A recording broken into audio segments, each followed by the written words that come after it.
Hello, everyone, and welcome to a live edition on my Twitch channel of L Supercast.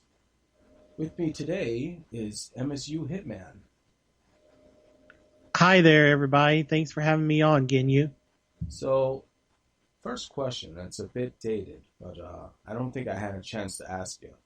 How did you feel about the fan that was trying to get at Bret Hart for whatever reason? Oh gosh. Yeah. Well, first off, he's not even really a fan. I mean, he was like an MMA guy Okay. that feuds with various wrestlers on Twitter and stuff. Like, more came out about the guy as it got along, and plus, any real fan knows what Brett has gone through Yeah. and wouldn't do that and get up there and tackle him and Natalia. So, but in terms of all that, I just it made me love Dash Wilder even more. Okay. So for those that don't know, that's the Dash Wilder is part of the tag team. Yes. Oh, sorry, I'm having a bit of a brain fart here. The Revival. Okay. They're the tag team, the Revival. They're two-time NXT champions. They've been now two-time tag champs on Raw. They're an old school tag team. Their gimmick kind of phrase is no flips, just fists. Okay.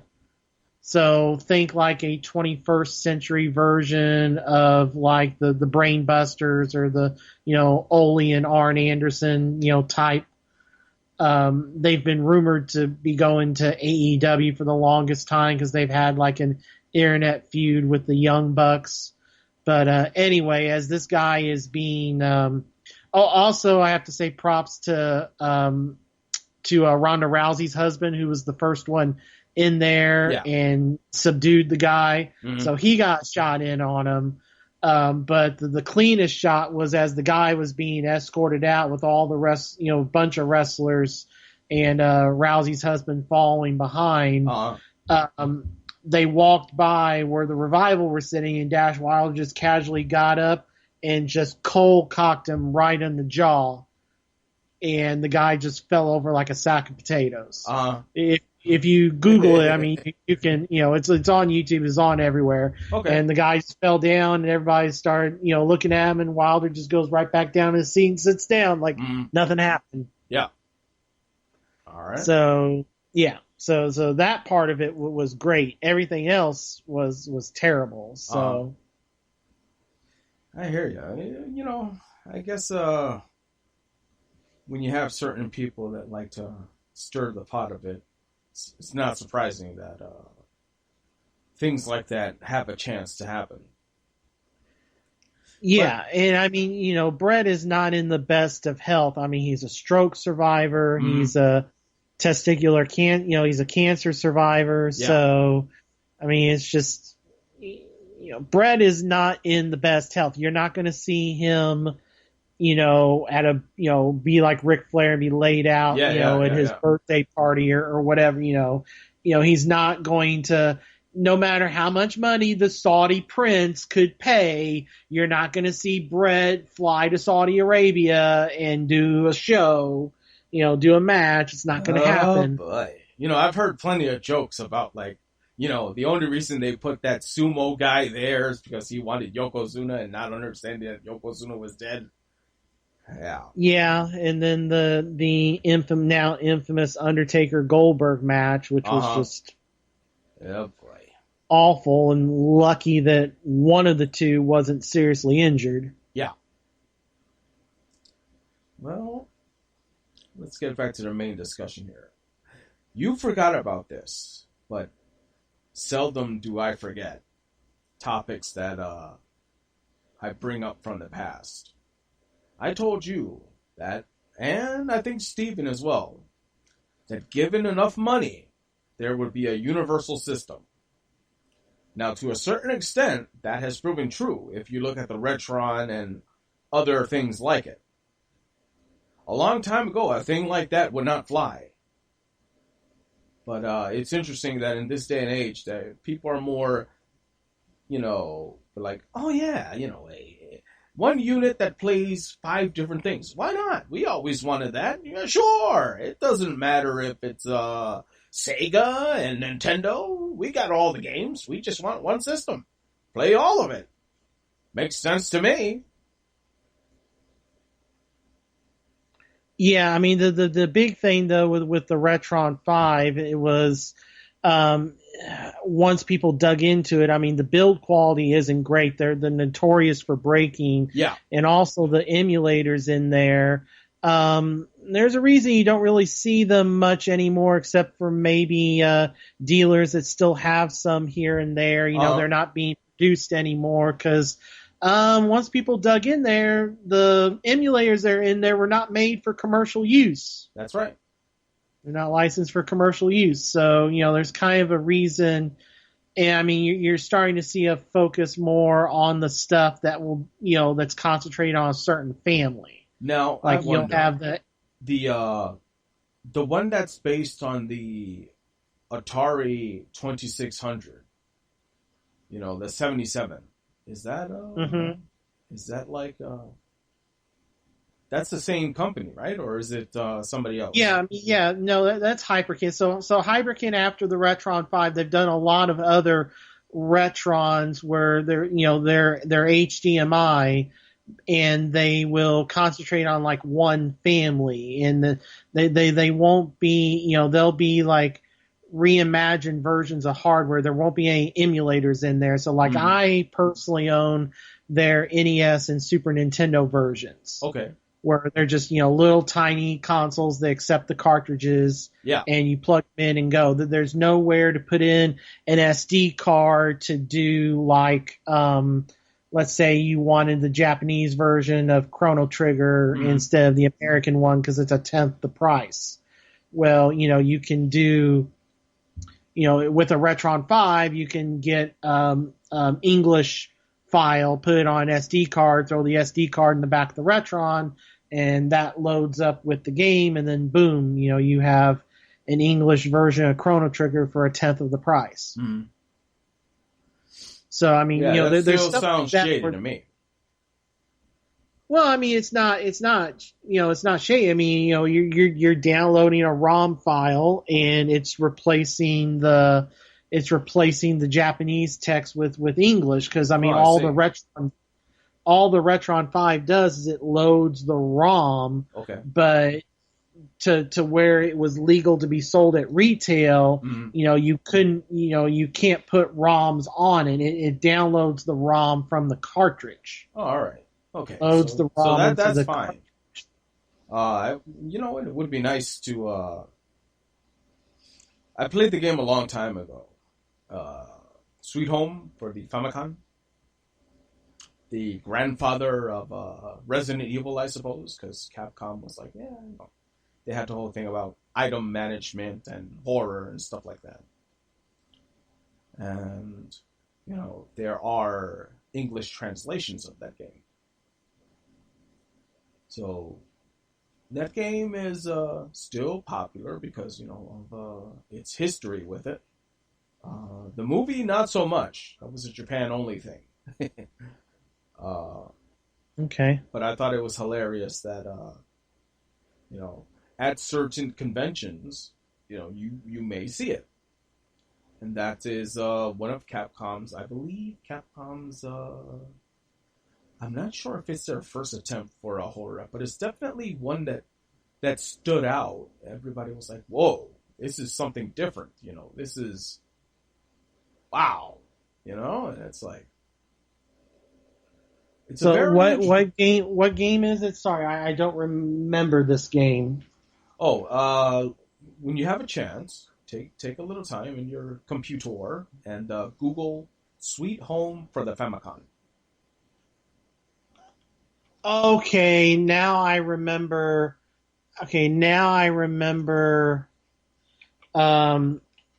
Something about it. It's got like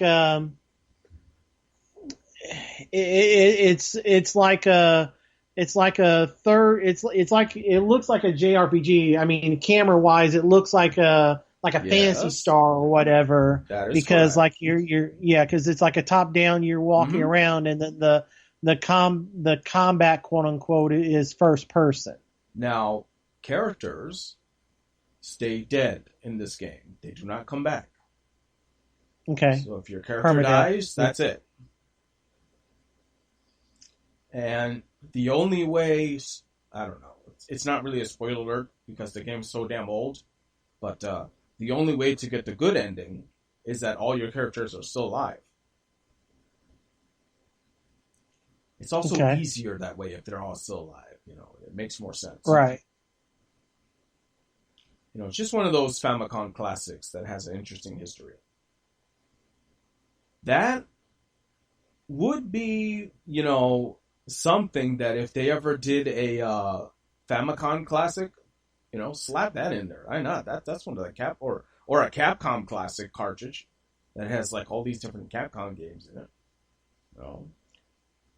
Lesser known Capcom games, the oddballs, the ones you don't think about, the ones that are not just, Street Fighter this, Street Fighter that. I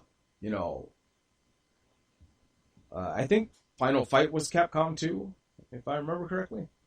Yes, Final Yeah, Fight. Yeah, I mean yeah, I not the mean, main ones. No, when the true connoisseur of video games who is in tune with stuff that's going on in Japan will be like, oh yes, Sweet Home, great game. And what usually happens is that there was a Windows update going on, and it kind of gargled down my internet. well, okay, you're going soft again. Oh really? Okay, I could hear you then. All right. Hold on. Let me raise the volume on this thing. How about now? Hi. Yeah, it's fine. Okay.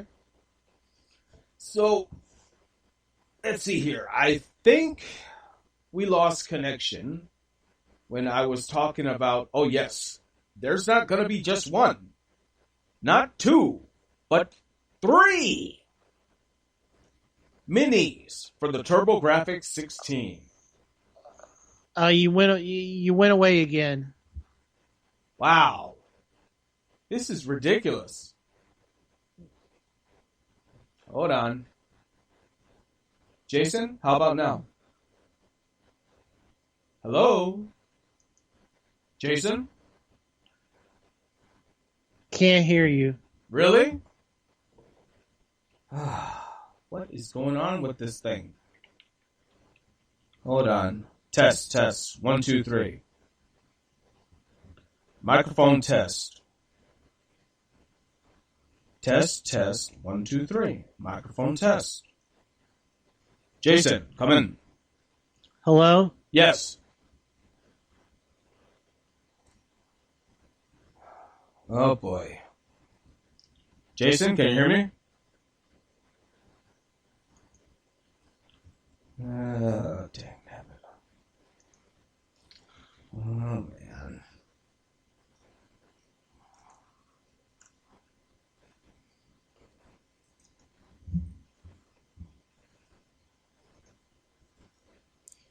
This is very strange. You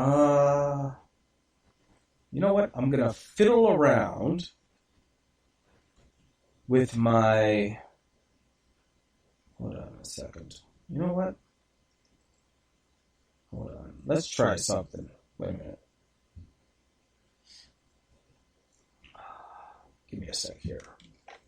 We're going to change gears here.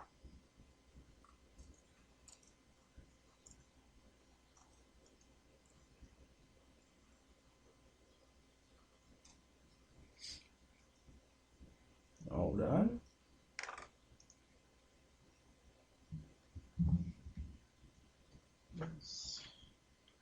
All right, okay, because that doesn't work. Yes. Ah.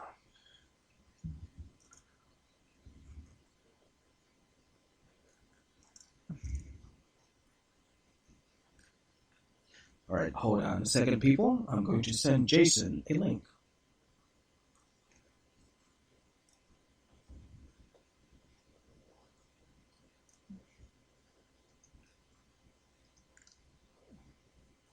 I just need to open up my web browser and do this very quickly. Sorry for the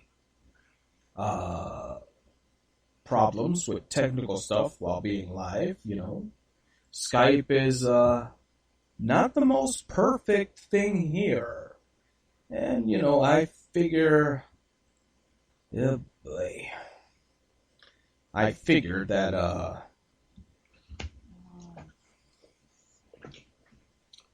going to Discord hopefully will be a better experience and a better recording for the L Supercast when I go live. Yeah, many technical problems has been going on.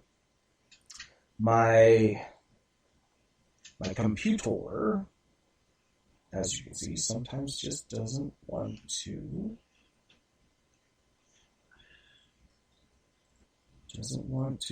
work right.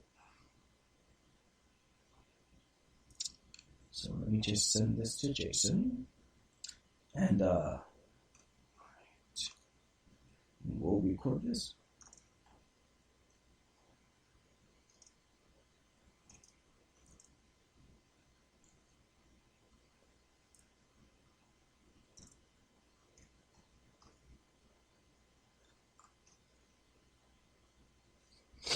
All right.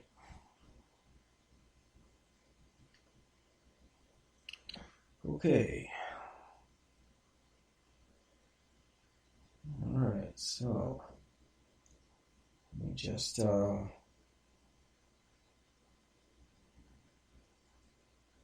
here. All right. And we'll be in general lobby. All right. Test. Okay. General lobby. Okay. And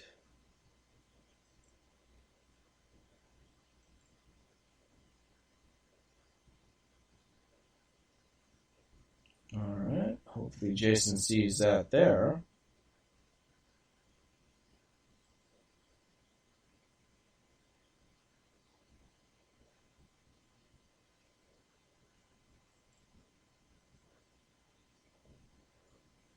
Okay. All right. So I am here. Just waiting for Jason to go there. Okay.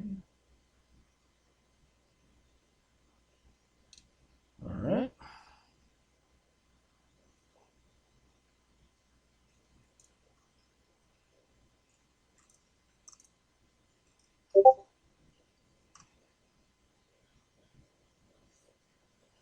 Okay, now let me turn off Skype. That way there's no Alright, I'll fix that later. Alright. Jason, can you hear me now? Hello? Yes. Okay, I can hear you. All right, that is Now cool. So, I hope you can hear me well. Yeah. Okay. Well, this took a long time, but the part where I got cut off was basically there's going to be 3 versions of the TurboGrafx 16 Mini. How do you feel about them having Snatcher on the Japanese one? Well, it's on all 3 of them. It's just that they didn't translate it. There are certain games that are the Western versions, and then there are certain games that are the Japanese version. And the games that are the Japanese versions aren't translated. Oh, now, I see. Yeah. Now most of them are shooters and stuff where it's fine. or they're also on the English version, like E's Book 1 and 2, where, okay, they're on the Japanese, but they're on the English as well. Snatcher is the one that's, why is that only on the Japanese side?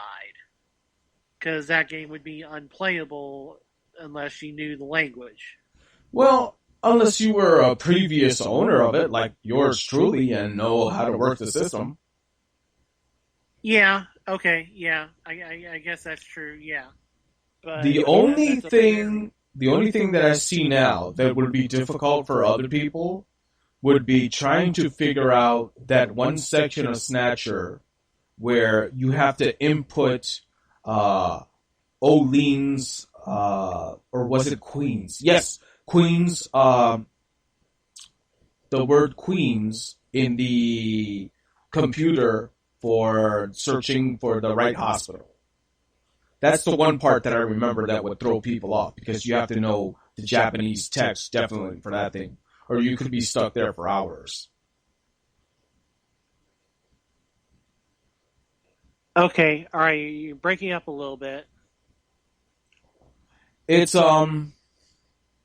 definitely one of those things where it's like, why? Why did they do this? Yeah, and I mean, they did fix another issue where a lot of people were wondering about Splatterhouse, and that just got announced as being added last week. So, there's only a couple of games that aren't on there at all, like a Legendary Axe or some others like that. I mean, there are some where who knows who owns the rights, like Magical Chase. I mean, who knows? Nobody really knows who owns the rights to that. But, I mean, there were some Namco games that came on there, particularly Splatterhouse. That's a big selling point for the system now. So, oh, yeah? Yeah. I mean, that's one of the games I think of when I think of TurboGrafx 16. So, okay. It's a much more complete system now. I will be itching to see when it gets modded, because I would love to be able to play Snatcher in English. Oh, you never had a chance to play the US version, did you? No, I mean, where I grew up in Southern Illinois, I mean, we didn't, outside until the Marion Mall opened in either 93 or 94, I forget which. Until then, my choices for video games were Walmart, Sears, JCPenney, KB Toys, or Coast to Coast Hardware. Ah, I see. And that was primarily NES stuff. Like, it was hard to, it was semi-hard to find Genesis games, let alone TurboGrafx 16. And, I never saw a TurboGrafx 16 in person until I moved to St. Louis in the mid-aughts and saw one at Slackers, which is like the local Missouri, Illinois chain of stores. Like, I saw one there, and that was the first time I'd ever seen a TurboGrafx 16 in person. Yeah, it was a rather interesting system. I had one myself. Ah, okay. Yeah, I back then, I mean, I was lucky there was no even electronics boutique. Otherwise, I'm sure my mom would have made me trade in all my Nintendo games to get a Super Nintendo. Because there was no trading thing, I got to keep all of them and put them in a different room. Oh, okay. That is good. So, have you kept your collection, or has it shrunk down a bit? I've mostly kept it. The one exception, which was a bad move on my part in retrospect, but when they were getting ready to come out with the PS1 versions of Chrono Trigger, Final Fantasy IV, and Final Fantasy VI, I traded in the carts to the Babbages in Paducah. Oh, I see. With my completed save files on there and everything, because I was like, well, the batteries are going to go out on these at some point, and who knows if I can replace them. But these PS1 discs, they'll, always be able to play them. It's a disc. Uh-huh. Yeah, and then the PS1 versions turned out to be horribly emulated, and now those games are all uber expensive, particularly Chrono Trigger that we discussed earlier. Well, I say that the easiest way to be able to handle the more difficult parts of Snatcher is that YouTube. Just see a long play of the Japanese one, and if you need help with the text, pause it at the right screen and be like, okay, that's this one, that's that one, that's that one. All right, I'm good to go. Yeah, but the problem is I want to be able to enjoy the game and not being able to understand the language. I mean, especially in a Kojima game, where the story that is true. key. Yeah. Though here's the thing, if I remember correctly, the import one doesn't have one of the story arcs like the American one did. Right, but I mean, I'm imagining someone when that mini comes out is going to, hack it to where there'll be an English patch of the, you'll be able to put an English patch on or something. Now, this is what I'm thinking. I don't know if it'll happen or not, but if I did, I'm going to coin it right now. A Sega CD Mini. Now, if you had that, then there would be no problems about Snatcher. Yeah, that's true. It's kind of weird that there haven't really been too many of the disc. I don't know if we're gonna do any of the minis that are disc-based systems. I mean, I guess this TurboGrafx.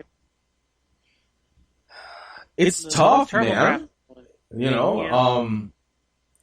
Maybe there's like a different process that you have to go through when it's a disc. Well, I mean, the Saturn is notoriously hard to emulate, and the N64 and the GameCube, I know that the people have been working on it, and it's mostly there, but it's not, completely there yet. Yeah. But, I mean, also with Sega CD, I mean, that's going to be kind of hard. Like, that it's going to be hard for Sega to create a Sega CD Mini when, I mean, the library on that thing is nowhere near what the library. I mean, most people that owned a Genesis did not have a Sega CD, so you're already shrinking the market. A lot of the fascination. Well, consider this: how many people owned a TurboGrafx back in the day? Well, I don't think it was that a lot. No, it wasn't. I mean, that's part of the reason I think why they're doing this limited Amazon only release of it.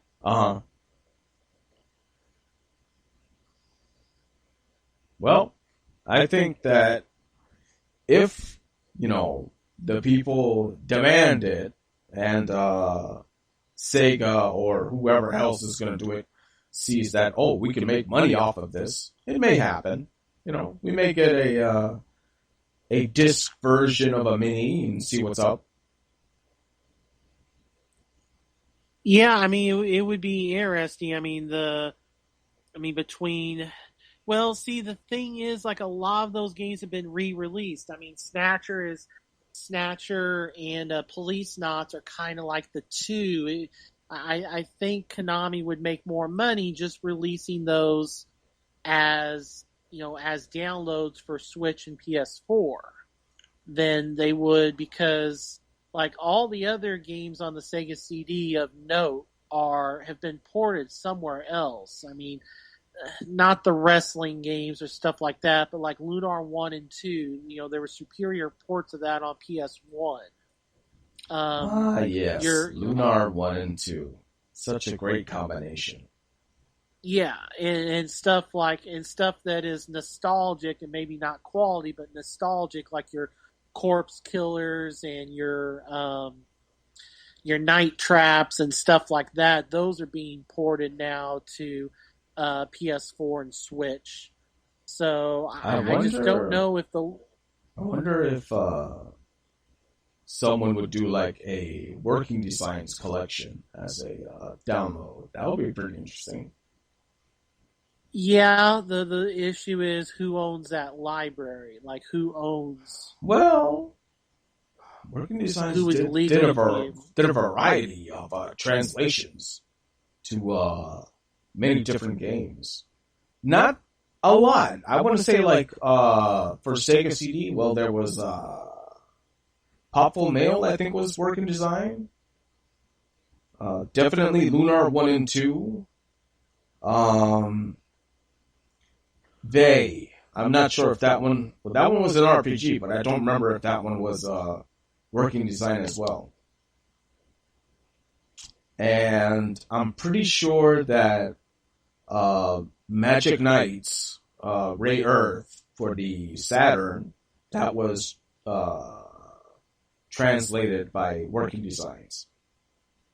So there's a few of them out there, but that's just a handful for like Sega. There's also, I don't know if, like, working designs was not around for a long time. There's only 4 that they did on Sega CD. Yeah. There's the 2 Lunars, Popful Mail, and Vey. Yep, that's right. And all of those I had and played the hell out of them. Oh yeah, I was lucky. My Funkoland at the time was selling all kinds of Sega CD stuff, and I was like, "Yeah, I'll take them all." I'm pretty sure.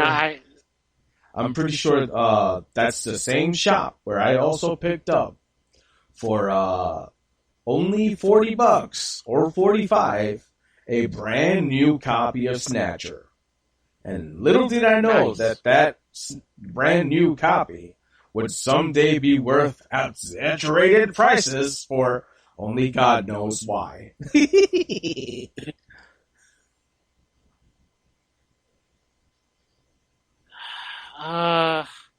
Yeah, I'm not seeing who owns like the rights to working designs now. Like the head guy founded a different company, but Victor Ireland was like the head guy. But I just don't know like those games. Like they did the translations, but I guess like Arc the Lad, those. I mean. I guess the Japanese publishers would own the game, but yes. I don't know if they would own the translation. I don't know. That's like a gray area, I would think. Yeah. Okay, so last thing before who knows what will try to stop us from recording this podcast. All right. The scenario that is upon us that could very well happen. The end of GameStop. What do you think? How would it affect everyone? Well, how it would affect people is, I think the actual market of games, like you would see game sales either stagnate or go down. There's been studies put out by the NPD group that 30%, I believe it is, of homes in America have no broadband access at all, particularly in the Midwest and the Mountain West. Also, like there are studies out there that show that physical sales are more than were being reported. So you take that 50-60% of games that are sold physically and you cut off the biggest seller of them. Like, for example, Walmart is not going to stock Metal Wolf Chaos. There's something like that. There's a lot of games that are physically exclusive to GameStop. Now, sometimes it's collector's editions, like your collector's edition market's going to go down. Like Walmart doesn't carry collector's editions. Target doesn't carry collector's editions. So, you're not going to have your Resident Evil 2 Leon statue editions, or or like your MLB The Show with the baseball cap. Like, those are just going to disappear. So you're going to have people like me spending less money. I mean, now I wonder, would places like Amazon and eBay, would they like entice people more if there was no GameStop anymore? well, I'll tell you something with Amazon in particular, and people don't realize it. A lot of times, if you buy a game on Amazon, you actually get the European version. Really? Yes, this happens fairly frequently. Now, the disc, most of the consoles are region free now, so it's not an issue of the game not playing. Yeah. The problem becomes the download content. Like, for example, I imported the European version of the Tales of Vesperia Definitive Edition, Collector's Edition, blah blah blah. Yeah. I imported the European version because the collector's edition in Europe was great and the American one was kind of trash. Now, when I got that game, all of the DLC that was paid on 360 that Steven always rided my chops on for buying, like the levels stuff, the DLC that you could buy on the 360 version where you got extra levels or more gold or whatever, gold. All that stuff was packaged up into 2 free downloads on PlayStation. But but my European disc would not see the American edition DLC. I had to create, you got a good point there. Yeah, I had to create a UK PlayStation account specifically to go sign in on my console, download the European version of that free DLC, log out, log back into my American account, and then now everything's fine. So an extra process, because Amazon is strange like that. And also, I mean, if you look at Amazon, they don't hardly give you much trade-in value, and they are extremely picky. Mm-hmm. Like, I remember there was a tiny when they first started taking game trade. I remember trying to trade NBA 2K9 when this was the current NBA game. And there was a very, very tiny scratch on the spindle of the disc. And they refused to take it in trade. Yeah, that's harsh. And also, like, people like, selling on Amazon, if you're not a professional seller, you don't get paid until 2 weeks after you sell something. Now, granted, yes, I know there's eBay, but eBay is a lot more headaches than Amazon. But with Amazon, if you're not a professional seller, then there's other headaches to deal with, like waiting to get paid.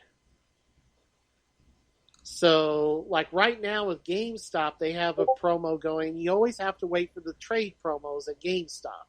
Like right now, any game for any system that is worth at least $2 in base trade-in value, every game that's worth at least $2 gets an extra $5 right now. Okay. And it's not limited to the current edition. It's, if you bring in PS2 games that are worth at least $2, they get an extra $5.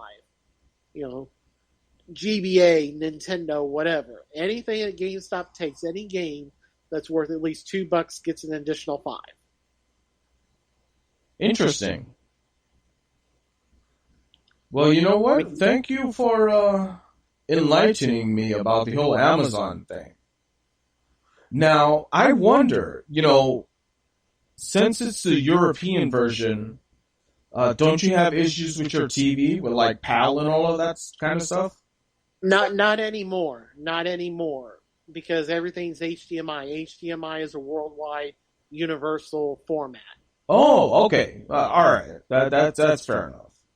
But I think the only downside of that is, what if you're one of these poor people who don't have a HDMI TV? Then you could be up a creek.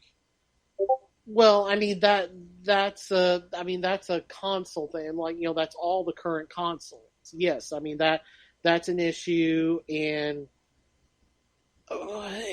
the stuff that you're talking about with European copies and why the PlayStation Classic was so terrible and everything, that is a PS2 and earlier thing. Okay. Like, if that's once HDMI became a thing, that was a universal worldwide standard. So So let me ask you everything this, 60 hertz. because I saw this at one of those auction places. So there is a PlayStation Mini being sold with shipping for under $10, and I told my friend about it. Now, is that going to be an issue with, like, old TVs or not having a thing like that?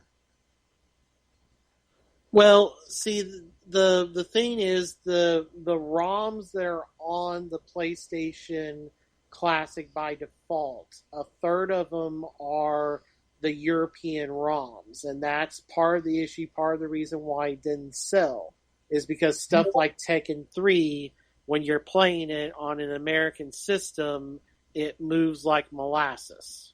Ah, yes, because of the difference in the hertz, right? Yeah. Yeah. So, but basically, if you can get a PlayStation Classic for $20 or less, there's a grocery chain here well, it's not in St. Louis, but it's in like the upper Midwest and stuff, called Miger.